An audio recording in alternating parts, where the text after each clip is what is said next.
দেশের স্বরাষ্ট্রমন্ত্রীকে এবার যেন একেবারেই ইয়র্কার মেরেছেন তানজিম হাসান সাকিব। রামিশা ইস্যুতে গোটা দেশ আজ অশ্রুসিক্ত।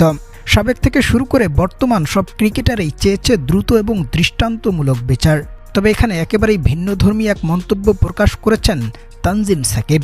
যেন দেশের স্বরাষ্ট্রমন্ত্রী সালাউদ্দিনকে পাল্টা জবাবটাই দিয়েছেন টাইগার এই পেজার। প্রদর্শক সম্প্রতি স্বরাষ্ট্রমন্ত্রী সালাউদ্দিনকে রামিশা ইস্যুর বিচার নিয়ে প্রশ্ন করা হলে তার মন্তব্য হয়, আমরা এখন আর মধ্যযুগে নেই, আধুনিক যুগে বসবাস করছে এবং এই ঘটনার দ্রুত বিচার করাও যাবে না। এতে নাকি অপরাধীর উপরও অবিচার হয়ে যেতে পারে। যেখানে দেশের স্বরাষ্ট্রমন্ত্রীর কাছ থেকে এমন মন্তব্য যেন মানতেই পারেননি তানজিম সাকিব। ফেসবুক পোস্টে তৎক্ষণাৎ মন্তব্য করেছেন, আল্লাহর দেওয়া বিধান মধ্যযুগীয় নয়, বরং তা সকল যুগের জন্য পরিপূর্ণ সমাধান। বোঝার অভাবে মানুষ এটা বুঝতে পারে না।